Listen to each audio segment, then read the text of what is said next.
Section 6.6, Exponential Equations.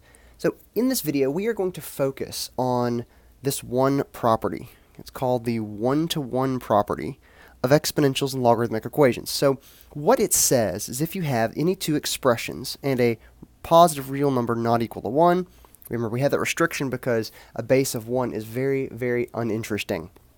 It's not useful. And in this case, b to the s equals b to the t if and only if s equals t. That is, if we have two expressions with the same base, the exponents must be equal. And this also holds true with logarithms. Log base b of s equals log base b of t if and only if s equals t. Now, this is actually true because if you imagine an exponential function, they are one-to-one. They pass the horizontal line test. You can never cross the function twice with a horizontal line, and so they are one-to-one, which means that if we know the inputs of the exponential function, if the outputs are equal, then the inputs must be equal. That's what that comes down to. So let's see if we can apply that to a couple of examples. Example 1, solve 256 equals 4 to the x minus 5. In order to use the one-to-one property, we must have bases that are the same. The expression on the left-hand side isn't written as an exponential at all. So if we could somehow write 256 as 4 to the something, whatever that something might be, then we could appeal to the one-to-one property. Well, just think about that for a second. Okay, 4 squared is 16. I'm just going to do that over here. 16. 4 cubed is 64. 4 to the 4. That would be multiplying that by 4 again. 256. Okay, so we can actually write 4 to the 4 equals 4 to the x minus 5, which means, based on the one-to-one property, we can eliminate the bases, and we know that the exponents are equal. Well, solving that, we come to the fact that x equals 9. X equals 9. So, to verify that, I'm just going to go back to my original equation, substituting in my found value, what I believe is x. Well, that would be 4 to the 4, which we just concluded earlier is 256. So that is, in fact, the solution to this. So the big steps we followed here is write both expressions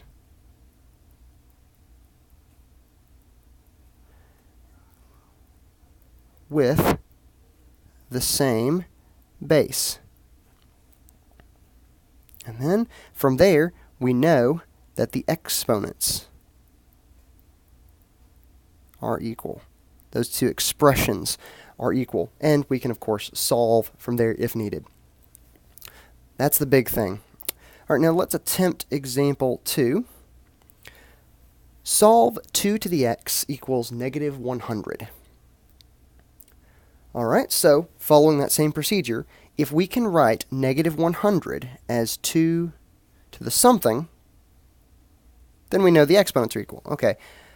Let's see. 2 to the 1 is 2. 2 squared is 4. 2 to the third is 8. Okay, this isn't working. I'm doubling each time because that's what multiplying by 2 is. So let's try the other direction. 2 to the negative 1 is 1/2. 2 to the negative 2 is 1/4. 2 to the negative 3 is 1/8. That's actually getting smaller. So this side, these expressions are actually approaching 0. So if I continue going to negative 500, I'm going to get something very, very small.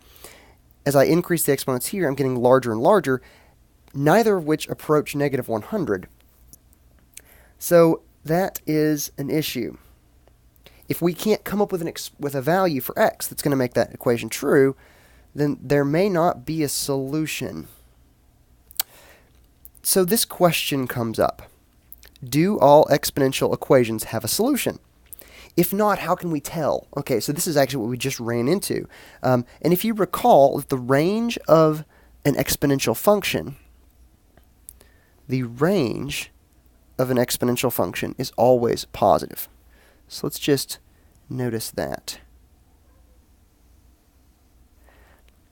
So what we are trying to do is 2 to the x. I'm just going to sketch that. 2 to the x would pass through 1, as most simple exponentials do, and then it goes to 2, and we notice it goes to 2, 4, 8, etc. And coming to the negative side, they approach 0. Okay, so it actually has a horizontal asymptote at 0. And if you notice, it always is, our y values are greater than 0, which is why we cannot have a y value that is equal to negative 100. All right, at this point, we reach a fork in the road. These are the two essential types with like bases. But there are some equations where they can be written that way, which is great. However, we have to appeal to logarithms if that can't be done. So that is what we're going to spend our class time discussing. Let's go.